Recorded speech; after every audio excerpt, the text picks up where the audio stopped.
Olá, boa tarde, pessoal. Sejam muito bem-vindos.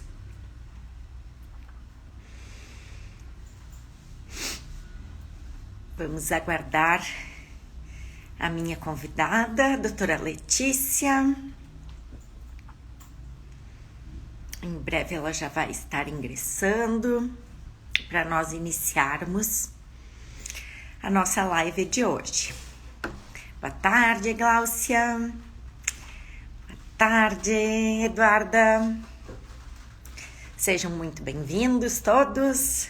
É um prazer estar com vocês aqui hoje. Oi, Gabi. Tio Júlio. Prazer ter vocês aqui comigo.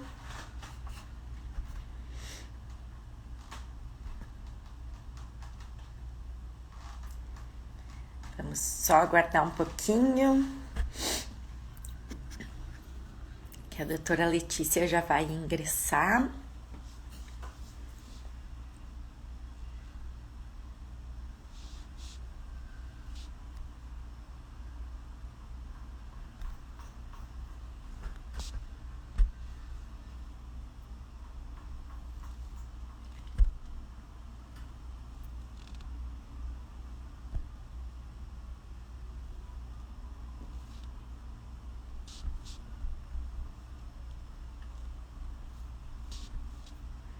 Boa tarde, Marina.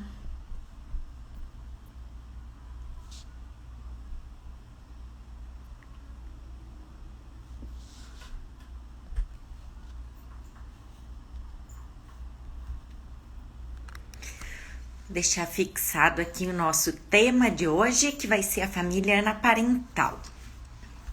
Eu estarei falando a respeito dos aspectos psicológicos e a doutora Letícia vai abordar os aspectos jurídicos envolvidos na temática.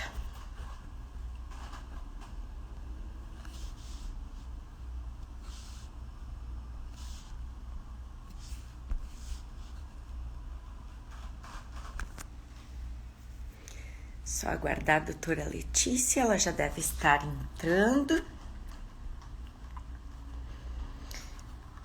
Só vou ver se eu consigo ver com ela se ela tá com algum problema.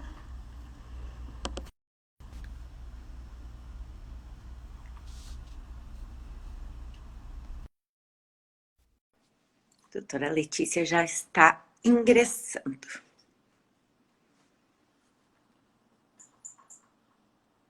Oi, Olá, Letícia. tudo bom? Tudo bem? Já Vou temos, comentar aqui os... já temos alguns participantes aqui. Já dei as Ah, que boas-vindas. legal. Então, Ah, minha pessoal, colega Ana Paula. sim, Ana Paula, Patrícia, tem vários colegas aí. Então, Ah, pessoal, que feliz. para nós darmos início, além de desejar as boas-vindas a todos, eu vou apresentar para vocês a minha convidada de hoje, que é a doutora Letícia Ucha. Ela é advogada, atua também na área de família, a mesma área em que eu atuo, como assistente técnica. E hoje nós temos o objetivo de abordar uma temática que é bem recente e bem pouco explorada, tanto pela doutrina quanto mesmo em eventos como esse. Então, nós achamos muito interessante abordar esse tema, não só para os nossos colegas que atuam na área, mas também para aquelas pessoas que vivenciam essa situação no dia a dia. Então, já para dar início, eu vou passar a palavra para a doutora Letícia, que vai iniciar, então, a abordagem do tema, explicando brevemente o conceito e, a partir daí, nós vamos conversando.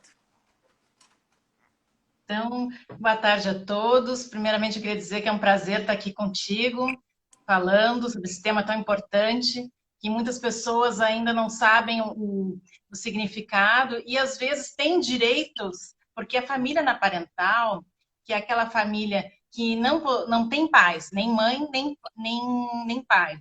ela produz vários efeitos jurídicos. E as pessoas, às vezes, não sabem disso, vivem essa situação e acabam, de repente, até sendo prejudicadas por não saberem do direito que possuem. Só para tu ter uma ideia, Luciana, a gente vai nos tribunais, assim, no site que eu pesquisei aqui para fazer, até eu selecionei aquilo que eu achei mais interessante para colocar para vocês, porque a gente sabe que está falando com gente que é da área do direito e outros que não são, né? Então, eu quis fazer uma coisa assim, pensar vários aspectos de consequências jurídicas, e tu sabe que tem tribunais que a gente pesquisa família na parental e simplesmente não tem. O resultado é zero. Porque as pessoas não tá uma coisa muito divulgada. Embora, por exemplo, até a gente, possivelmente, se a gente for ver, as pessoas conhecem famílias anaparentais, daí você vai saber o significado, aí tu lembra. Ah, eu conheço fulano, que eles vivem os irmãos juntos, né? Ah, eu conheço os primos que resolvem morar juntos também. Mas as pessoas não têm, assim, a clareza de que, a informação, eu diria até, de que tem direitos isso, né? Então, por exemplo, né, no artigo 226 da Constituição Federal, vem o conceito de família, né? Mas ela não abrange, assim, não diz exatamente todas as possibilidades de formação familiares, né? Porque uma das coisas que eu acho, assim, que é fascinante, que apaixona quem lida com essa área do direito de família, é justamente essa coisa dinâmica que tem, né? Porque a sociedade muda e tu, como psicóloga, então, nossa, sabe muito bem, né? E o direito precisa, a proteção estatal precisa dar também para essas pessoas que vivem esses tipos de arranjos familiares, né? Então, no começo, houve uma discussão se o artigo 226 era um rol taxativo ou exemplificativo, porque ali, se tu for analisar, não vem assim família na parental, né? Não tem esse tipo de nomenclatura.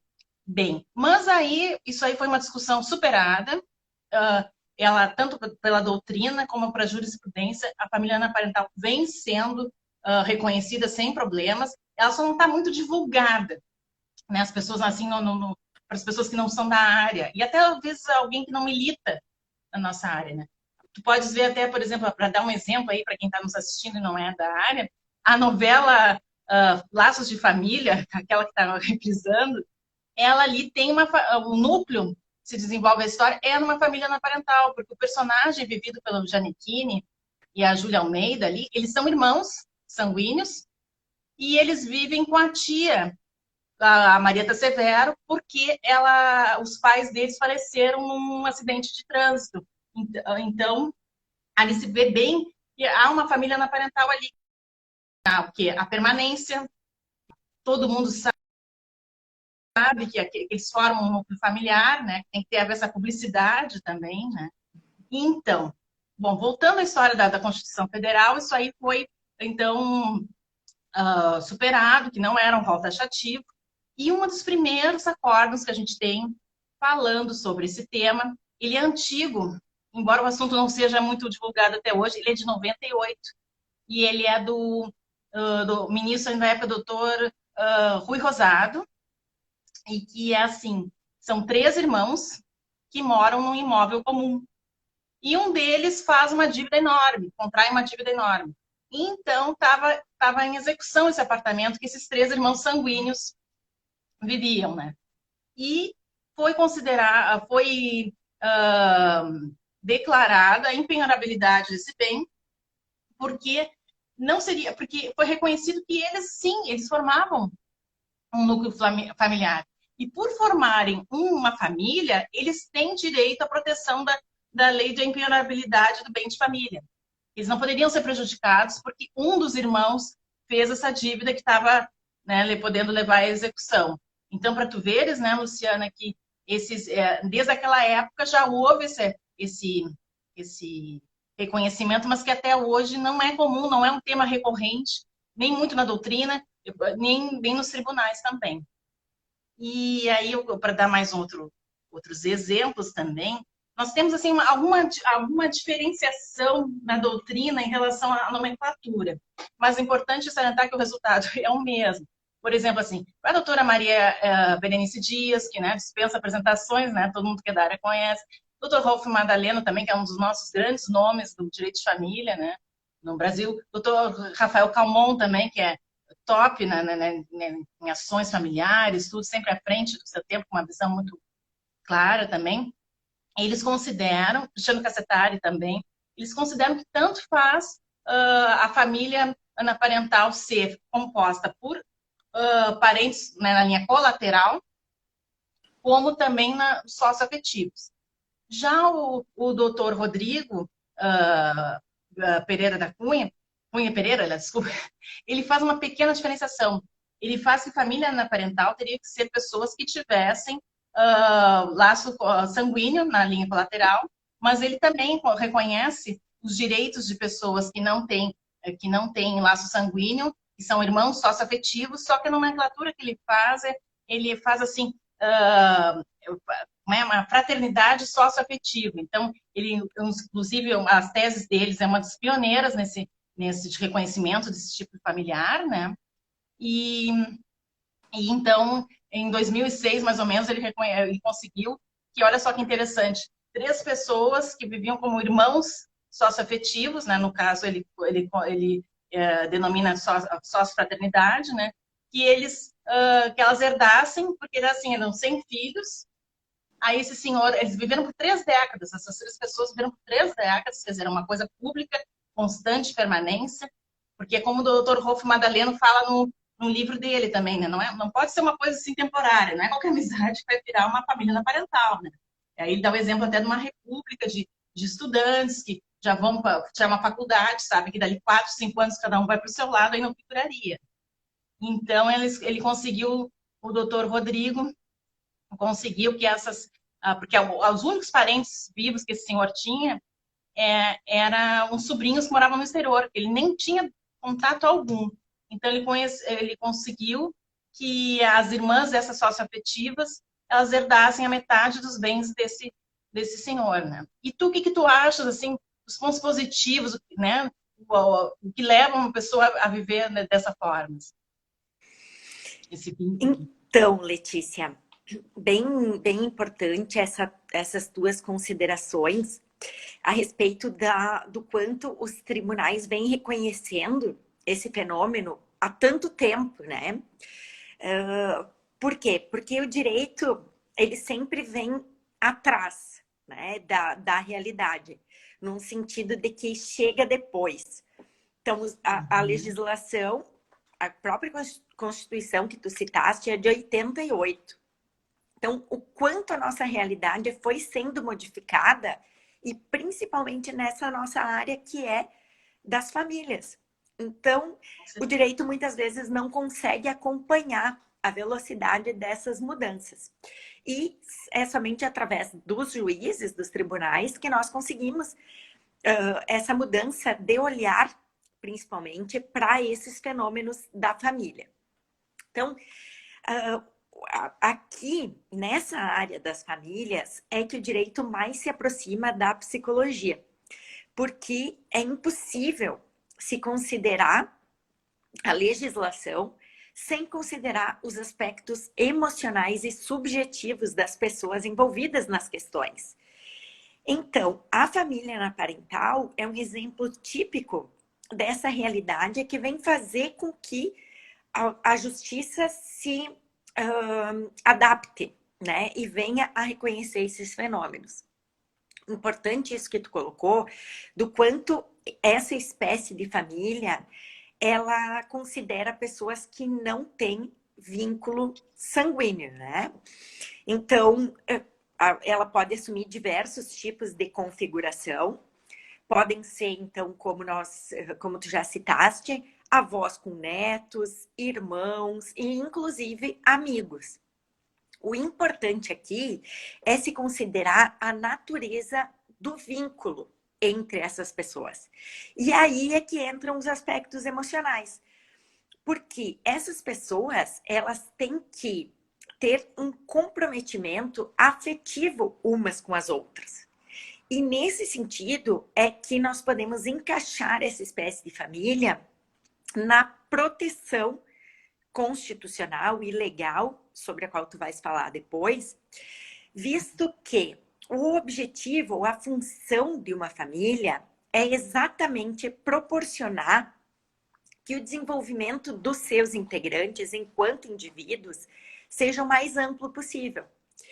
Então, os sentimentos que estão envolvidos entre essas pessoas, de amor, proteção, cuidado, é que devem ser levados em consideração para reconhecermos essa entidade como família, né? Então, a questão da permanência que tu colocaste é fundamental, e também da visibilidade, no sentido de que as outras pessoas possam verificar que essa relação perdura ao longo do tempo. Então, a importância dos aspectos emocionais e psicológicos aqui vem com toda a força. E com certeza. E também é uma coisa muito comum que está agora, as pessoas cada vez estão vivendo mais. E a gente percebe que, às vezes, as pessoas iam levando casamentos que nem gostavam muito, assim, mas já estavam com uma certa idade, iam levando.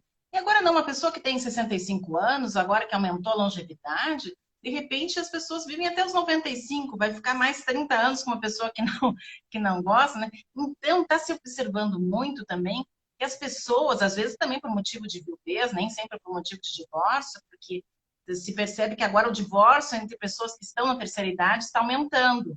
E com isso também novas consequências. Então, tem pessoas que estão amigas, também pode ser um casal de amigos também, né? Deu exemplo, mas tanto faz, estão indo morar juntas.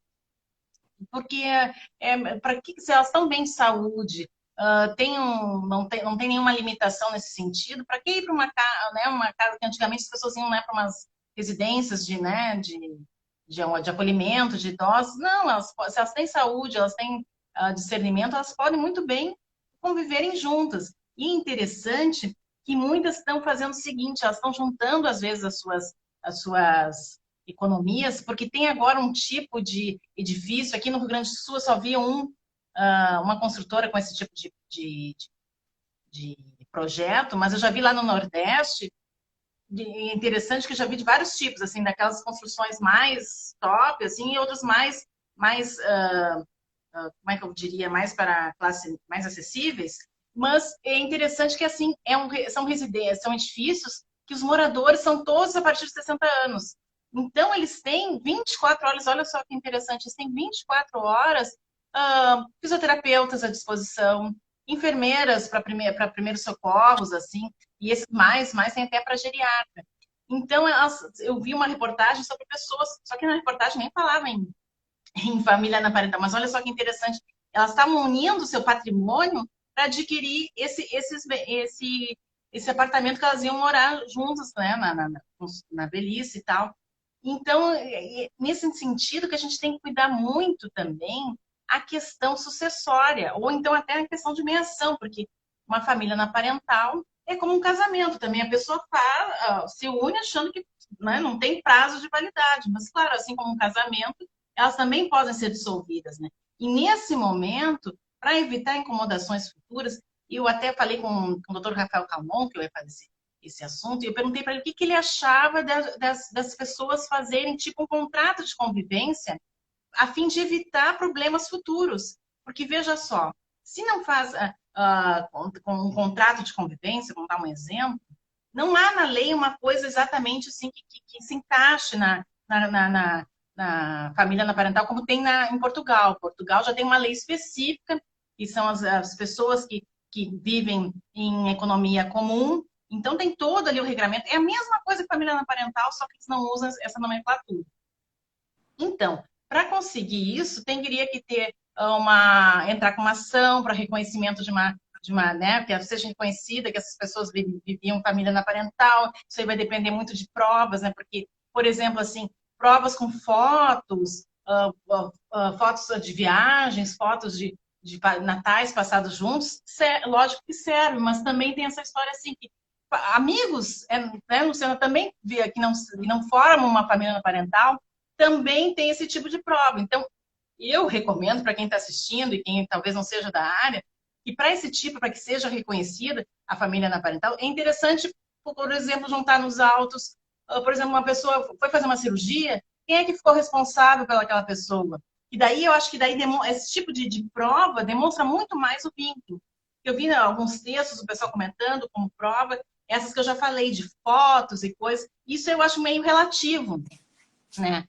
Então, eu acho importante essas coisas assim, por exemplo, pontas de luz, que mostram que moravam juntos, embora não seja necessário que morem juntos, em analogia à união estável, não é necessário que não morem juntos, mas são coisas assim que mostram um vínculo de responsabilidade, tipo essa que, por exemplo, passou mal, foi no hospital, quem é que ficou responsável, foi fazer uma cirurgia, essas coisas assim. E até, obrigado, Rafael Camon, entrou aqui, fico muito feliz, uma honra, porque ele é uma das pessoas que eu mais admiro no direito de família. Inclusive, eu citei ele há pouco, porque eu questionei ele, né, antes de fazer essa live. Eu perguntei para ele o que ele achava das pessoas fazerem, tipo, num contrato de convivência, e ele disse que sim, que ele defende isso há muito tempo, porque onde a família é patrimônio, tem que ter regime de bens, né? Foi assim as palavras do doutor Rafael Camon, e é isso que eu acho que é importante salientar, né? E também eu gostaria de comentar, né, Luciana, até para tu ver o aspecto do psicológico também do ninho vazio, que falam muito, né? Eu queria que tu analisasse. E muitas pessoas também, aliás, eu quero deixar claro para quem não é da área que pode acontecer esse tipo de família em qualquer faixa etária, né?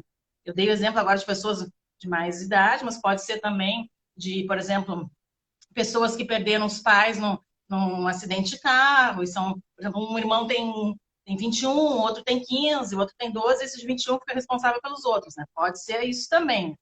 Então, eu queria te comentar assim que também, por uma pessoa fazer parte de uma família anaparental, ela não está excluindo os laços que ela tem com outros tipos, também a pluralidade de família. Né? Por exemplo, assim, uma pessoa que ela está com síndrome de ninho vazio, se separou, está viúva, o filho foi morar em Portugal, que hoje é uma coisa super comum, e resolve morar com uma amiga, né?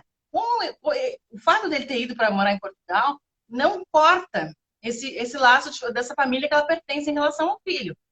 E também tem a questão que ela está construindo ó, a Paula, minha colega lá do IBDFAN, que bom te ver por aqui.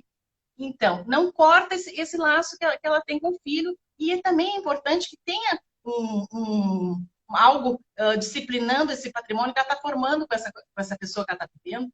Então, acho que o contrato de convivência, né, seria muito interessante para evitar problemas futuros, né? Eu queria que tu falasse um pouco sobre esse ninho vazio que leva as pessoas, às vezes, né, se juntarem com pessoas que estão vivendo a mesma situação, né? Sim. De fato, né, Letícia, quando as pessoas se unem, e aqui a doutrina coloca, né, o ânimos de constituir família. Qual é o objetivo das pessoas se unirem, formando uma família, mesmo sem saber que o estão fazendo, na medida em que o próprio conceito de família anaparental não é nem reconhecido por muitas pessoas da área. Porque é no seio familiar que o indivíduo alcança o seu potencial pleno, no sentido de desenvolvimento emocional. Né? Então, na medida em que as pessoas têm esta possibilidade de se unirem, seja morando juntas, como tu falaste, seja não, esse aspecto emocional é que vem a ser priorizado. Né?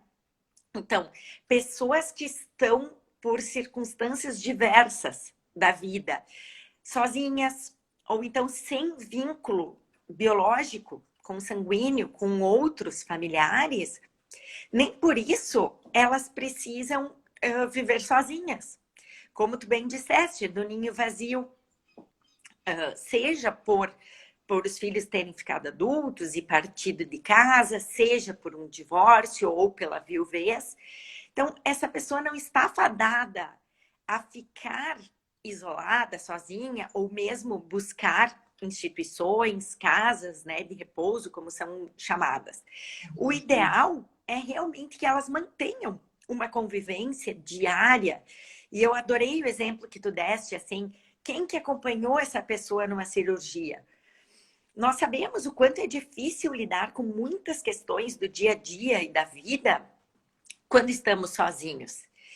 E muitas vezes os vínculos que as pessoas estabelecem ao longo das suas vidas são muito mais fortes com pessoas que não são seus parentes do que com pessoas que são efetivamente da sua família. Família aqui no sentido tradicional.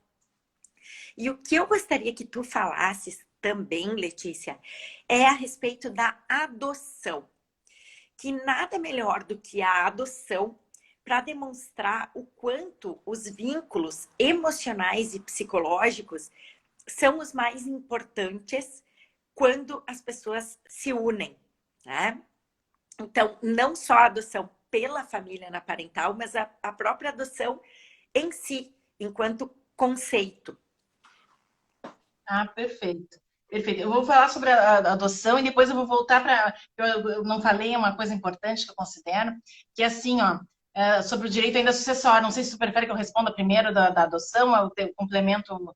Como tu Então, quiseres. só para aproveitar o gancho que eu estava falando nessa história de aquisição de imóveis, só para complementar o seguinte: tem uma parte lá do livro da doutora Maria Berenice Dias que ela dá um exemplo que é muito interessante, que é exatamente o que aconteceu agora em Minas Gerais. São vários irmãos, e claro que a gente sabe que tem irmãos, né? Então, como psicóloga, sabe que tem uns que têm um vínculo maior, uma afinidade, um laço maior. E nessa família, que eram de vários irmãos, no livro dela, esse livro dela é de 2016 que eu li, mas é interessantíssimo que é exatamente o que aconteceu agora, lá em Minas Gerais. E aí, duas irmãs acabaram vivendo juntas, sem contato com os outros irmãos, porque a gente sabe que tem irmãos que não são unidos, né? Isso é uma realidade, infelizmente. E elas, através do trabalho mútuo, construíram, como é que se diz, patrimônio, tudo. E daí não seria justo, né? Ela coloca no livro, a doutora Maria Berenice, e eu concordo plenamente, que os outros irmãos que não participaram dessa comunhão para conseguir a aquisição desses bens herdassem da mesma maneira, né? Porque a gente tem, não sei se tem pessoas, né, que não são da área aqui, que estão nos assistindo, que vão assistir depois da live da Vata também. É importante salientar que a gente tem os herdeiros necessários e os herdeiros legítimos, né? Os necessários são os filhos, cônjuge e ascendente. Então, ou seja, necessário, eu não posso dispor 100% do meu patrimônio. Já os legítimos, se eu quiser fazer um testamento dispondo 100% do meu patrimônio, eu posso. E quem são os legítimos? Colaterais da quarto grau, por exemplo, né? Um sobrinho, um primo, coisas assim. E essa senhora, só para terminar o gancho, que eu achei muito interessante isso aí da adoção, que tu falaste, que é um dos principais acordes que a gente tem nessa área, é da doutora Nancy Andrighi. E só para complementar o seguinte, que essa senhora lá no Minas Gerais agora viveu essa situação descrita no livro e ela entrou com o processo pedindo a exclusão dos outros irmãos, porque elas que tiveram essa comunhão de vida, que tu falaste muito bem, até esse acolhimento mútuo, esse afeto todo tão importante, esse lado psicológico, esse atendimento, esse amparo. E aí o juiz lá do interior de Minas Gerais nem analisou o mérito da questão, já terminou com o processo por ali. E aí foi para o Tribunal de Minas, e o Tribunal de Minas disse que não se tratava de um pedido impossível, e que sim, que pode acontecer, pode haver essa exclusão. Então, para tu ver que até hoje é uma coisa assim que as pessoas assim não. E no próprio acordo é interessante que ele reconhece a possibilidade das pessoas terem o direito da pessoa, não, dessa irmã herdar sozinha da outra irmã, porque elas formaram realmente uma família a vida toda, né? E não chega a ter o termo família na parental, no acórdão. Ele descreve tudo, interessante isso, mas que não tem, né? Por isso que eu acho importante também que para quem vive nesse tipo de situação, não quer injustiça, por exemplo, porque eu acho que seria uma injustiça uma pessoa, por exemplo, que contribuiu, deu todo o apoio, como tu falaste, psicológico, tudo, de repente herdar como um irmão que nem tem contato, então como um primo que as pessoas às vezes nem mal se conhecem, né? Então, acho interessante que quem não tem herdeiros necessários, não tem filhos, não tem cônjuge, bom, nem pode ter mesmo, que não seria família anaparental, e não tem filhos nem cônjuge ascendente, que são os herdeiros necessários, que façam, então, um testamento, que possam dispor do, do, do, do seu patrimônio como bem de conver. Porque no Brasil a gente não tem essa cultura do testamento ainda. Então, muitas pessoas nem têm essa noção de que podem, se não tiverem herdeiros necessários, que podem dispor 100% do seu patrimônio, né? Só se não tiver herdeiro necessário, né? Mas então é importante a gente colocar essa situação. Bom, e essa questão da adoção que tu colocaste, assim, nós temos uma decisão, assim, que é uma das principais decisões em termos de família na parental, que é da relatora da Nancy Andrighi, e é assim, é um casal de irmãos que adotaram não, justamente estão pleiteando a adoção póstuma, porque eles criaram uma pessoa que tinha umas certas deficiências, tudo, deram todo o amparo com eles, ele aprendeu o que é afeto, dentro das suas possibilidades, que era uma pessoa, era um maior interdito, então ele tinha suas limitações. Aí desses irmãos vem a falecer e a União recorre dizendo que esse, que foi tratado como filho por esse casal de irmãos, não poderia receber a pensão, porque não poderiam adotar pessoas que não são um casal. Aí, com toda a propriedade, a doutora Nancy Andrighi salienta ali tudo do ECA que a família é uma base da sociedade, inclusive tem proteção constitucional, e da importância do acolhimento, efetivamente, das pessoas, né? Porque não basta, o que adianta a pessoa, por exemplo, ser um casal e adotar, e não passar o afeto, né? Porque o afeto é o que rege agora as famílias, né? É a base de tudo, é o afeto, mais até sobrepõe-se ao laço sanguíneo, né? Então, por que neste momento, neste caso, não poderia a família na parental adotar? Inclusive, até ela faz equiparação, que no princípio da dignidade humana e tal, e que se a família homoafetiva pode adotar, a Ana parental também pode, porque o que importa é o afeto. E tu vê, né, Luciana?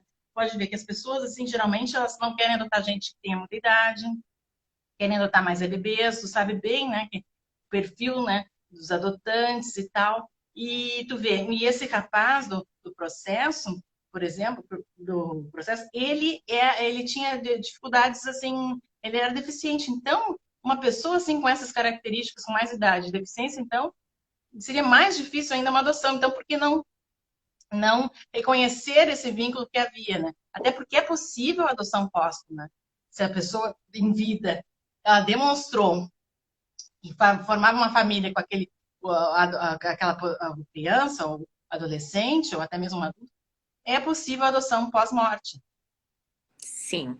E, né, porque há muito mais a vantagem, né? Porque imagina as pessoas, como tu deve saber como psicóloga, né? Gostaria até que tu falasse, nesses abrigos, como ficam as pessoas ao serem, às vezes, né, não serem escolhidas, né? Então, por que, por exemplo, vai deixar um adolescente de 12 anos num abrigo, ao invés de dar para uma família na parental adotar, né? Vai receber todo amor, carinho, enfim, né? Exatamente.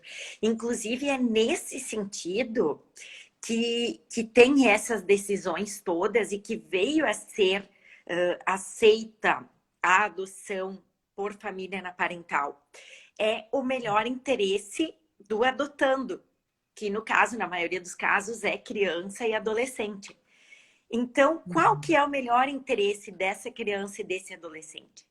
É exatamente estar acolhido por pessoas que tenham, de fato, o interesse em cuidar delas como se filhos fossem, né? Porque dentro do conceito de família parental está a questão de que os papéis dentro dessa família, eles não são papéis formais, mas sim são papéis psicológicos.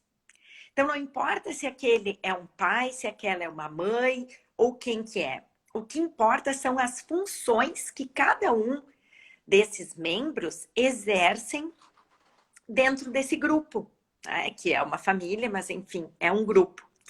Então, como tu bem colocou, existem determinados tipos de candidatos à adoção que têm muita dificuldade de serem adotados. Então, tu colocaste a questão dos adolescentes. Outra situação bem recorrente é de irmãos. É muito difícil que os casais tradicionais, digamos assim, tenham interesse em adotar irmãos. E os juízes quase sempre se posicionam no sentido de não separar esses irmãos, porque afinal eles já têm esse vínculo que, além de biológico, é afetivo, porque eles seguiram sendo uma família, apesar de terem se afastado dos pais. Né? Então, o que tem que prevalecer nesses casos é exatamente o princípio do melhor interesse da criança e do adolescente. E no caso de serem candidatos à adoção, mais ainda devem ser consideradas essas formas de facilitar esse processo, no sentido de que essas crianças e adolescentes venham a ter um lar no sentido afetivo e emocional. Com certeza. E é interessante também te falar sobre questões imobiliárias também. Tu sabes que lá em São Paulo, como a gente já comentou, né, desde o começo, que as pessoas não têm essa visão de que formam uma família, tinha um programa numa cidade, agora não me recordo o nome aqui, tinha um programa numa cidade do interior de loteamento de casas populares, que era assim, por exemplo, vou dar um exemplo, né? 20 casas para quem tem a família com né, pai e mãe, 20 casas para não sei, assim, dividiu assim por tipos de família. E o rapaz esse não sabia que ele morava com a avó. E ele não sabia que ele formava uma família com essa avó. Então ele ocultou que morava com a avó. Aí o município lá dessa cidade de São Paulo entrou querendo tirá-lo da, do direito a participar desse loteamento aí, porque inclusive tu vê como é importante, podem até um financiamento, juntarem suas rendas e comprarem uma coisa específica para esse tipo de família, e as pessoas não estão muito sabendo disso. Aí o Tribunal de São Paulo disse que não, que ele sim, que ele era, não tinha, não morava com a esposa, nem morava não, com os pais, mas ele morava com a sua avó e que sim, eles formavam uma família. E ali, daí, eles juntaram ali no acórdão, ali os tipos de família que eram contemplados por esse programa. E lá pela letra F, eu acho, tinha família na parental. Então, ele conseguiu se manter no programa, mesmo tendo ocultado essa história da avó. Porque tinha também aquela questão de família, que pessoas que moram sozinhas também tinha para essas pessoas. Foi nesse tipo de classificação que ele tinha se enquadrado, né? Mas não, aí ele acabou conseguindo participar desse programa, porque era já previsto, inclusive, na lei do município. Né? Sim. E uma coisa muito interessante que eu queria falar também, que aos poucos vai se reconhecendo em vários âmbitos, vários efeitos jurídicos, né? Porque tem também lá em Minas Gerais, tem um acórdão que é sobre auxílio funeral. Era assim, um casal morava com a irmã, que era a irmã dela mesmo de sangue, e ele, né, é o cunhado. Aí essa moça, infelizmente, veio a falecer e eles conseguiram um auxílio funeral, porque ela era servidora do município, e o município lá dessa cidade previa que teria direito ao auxílio funeral para as pessoas que vivessem, os familiares, né? E aí, no processo, foi comprovado que eles formavam uma família, porque eles moravam juntos, era público e notório, era uma coisa de muitos anos já. Então, eles tiveram direito como é que eu vou te dizer, ao auxílio funeral baseado, né, por formarem uma família na parental, né? E isso no que ela era servidora pública, né? Então, agora, para o pessoal do regime geral, no INSS, eles ainda consideram o rol é taxativo, né? E é importante agora a gente ver, eu acho que depois vai ser mais provocado nos tribunais e vai se ter resolução sobre isso, porque a questão que tu pode notar também que tem muita gente que mora avós e netos, né? Então, geralmente, os avós morrem primeiros. Do jeito que ficou agora com a emenda, não teria, não teria direito à pensão essa neta que mora com a avó, né? Então, acho que a princípio é uma coisa inconstitucional, porque ela, né, o que é importante analisar cada núcleo, né, que realmente ela via assim, ela dava toda assistência para desculpa, a neta, e não seria justo que ela ficasse desamparada, essa criança, por exemplo, né? Então, acho que usando e tudo, vai ter que vir toda uma tese, né? Eu procurei, não vi nada ainda nos tribunais, né? Na questão da Previdência, eu achei auxílio funeral nesse estatuto das servidoras do município, que daí eles têm estatuto. No INSS não achei nada ainda, porque o rol é taxativo, né? Mas se a gente for equiparar os direitos de uma família parental com uma família homoafetiva, por exemplo, aí já seria possível, sim, pela analogia, pleitear, né? Não achei ainda nenhuma decisão nesse sentido, mas os tribunais estão aí para os advogados levarem as suas teses e se manifestarem, né? E daí, fazendo analogia entre a família homoafetiva, que é importante salientar aqui, que já foi dito lá no início, que a família parental não tem conotação sexual. É o acolhimento, apoio mútuo, psicológico, financeiro, é que vai dar a característica dessa formação de família, né? Exato. E, E até tu fizeste a analogia com família homoafetiva. A doutrina traz que a consideração desses efeitos jurídicos à família parental, ela pode ser comparada, né? Pode ser trazida a partir dos próprios efeitos da união estável. Porque, na prática, a única diferença desse tipo de família para uma união estável é que não existe a conotação sexual, não é um casal, né? Mas, de fato, todos os outros elementos são os mesmos. Então, as pessoas estão ali com a intenção de estarem juntas, elas têm uma convivência permanente, elas têm a questão do sentimento envolvido, né? Todos os sentimentos envolvidos em relação ao afeto, seja amor, cuidado, tudo que decorre daí. Então, a partir daí, desses elementos subjetivos, é que se fez essa analogia para conferir todos esses direitos, né? Tu colocaste muito bem os direitos sucessórios, a empenhorabilidade do bem de família, né? Nós colocamos adoção, sucessão, e tem também a questão que tu poderias explicar melhor para o pessoal, que é em relação aos alimentos. É verdade. Que também é uma questão, né? É um efeito civil desse tipo de constituição familiar. Exato, porque as pessoas que vivem em família parental e que não têm laço sanguíneo, elas são equiparadas a irmãos socioafetivos, né? E pelo Código Civil, pela lei, os irmãos, sempre observando o binômio necessidade e possibilidade, né?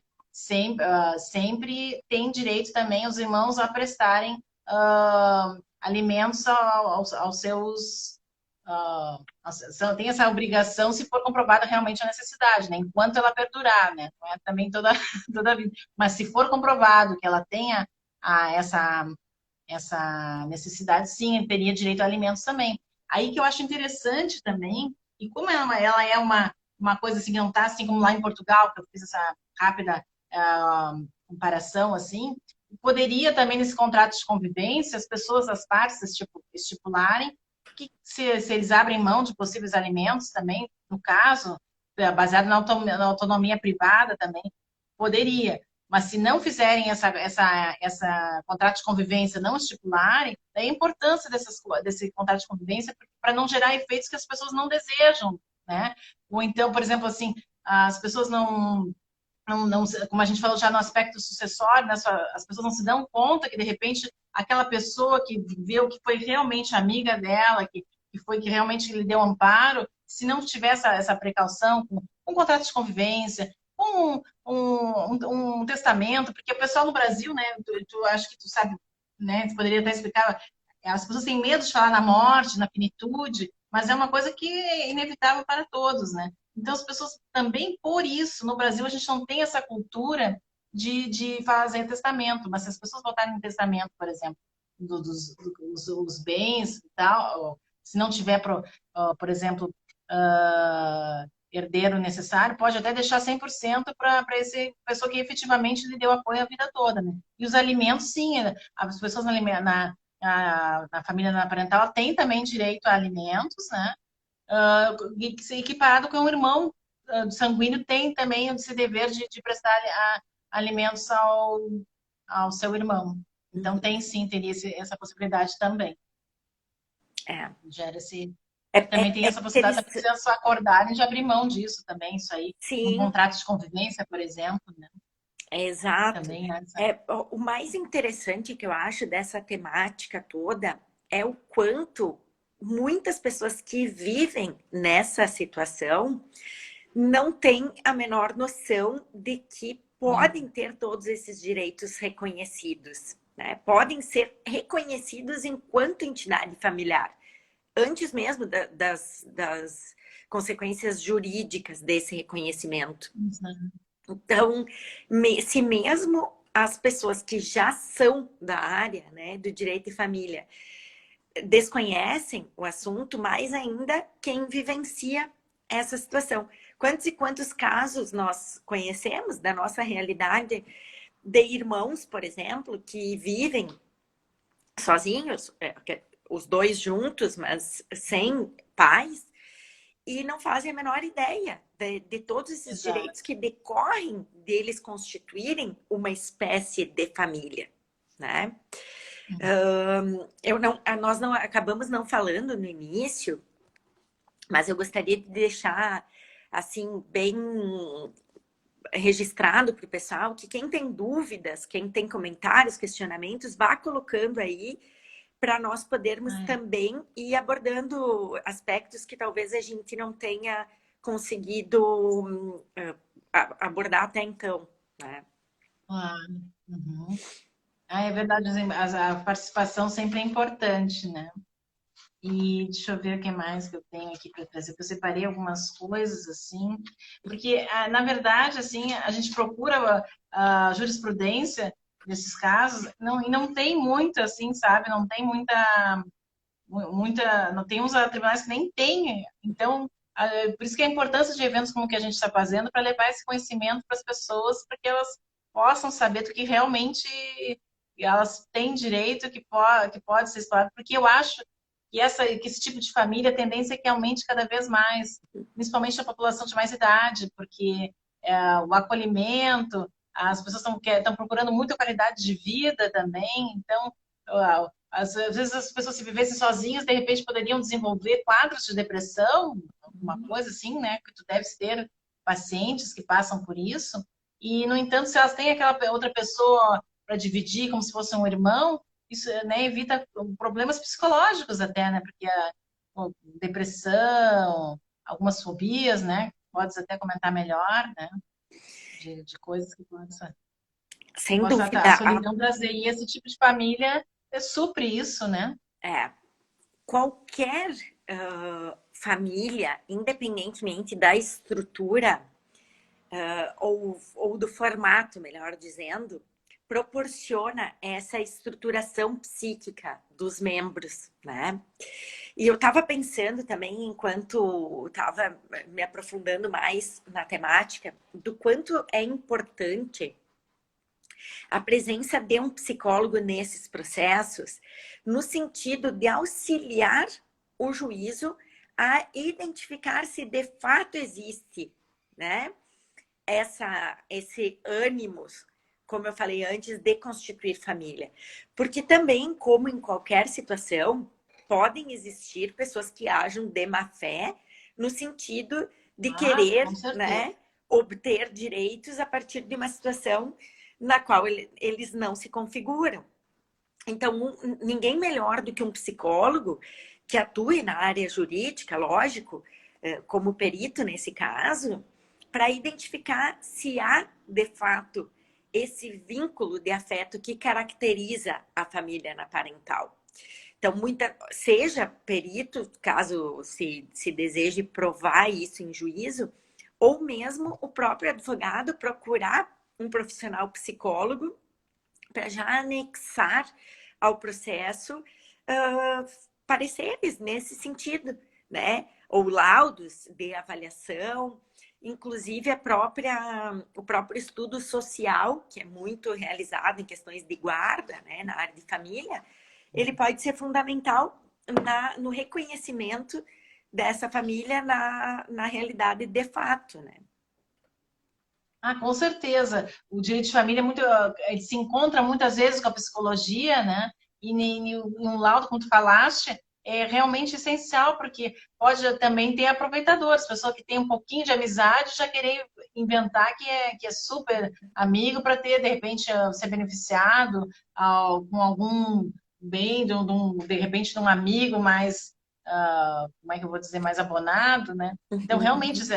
esse é trabalho de vocês, assim, do psicólogo, é de uma ferramenta excelente para que o juiz tenha realmente noção do que era aquele relacionamento mesmo, se era efetivamente uma família, né? Não uma simples amizade, né? Que isso aí faz toda a Exato, diferença. exato, porque na verdade fica muito difícil para um juiz avaliar essas questões que são questões psicológicas, né? São questões subjetivas.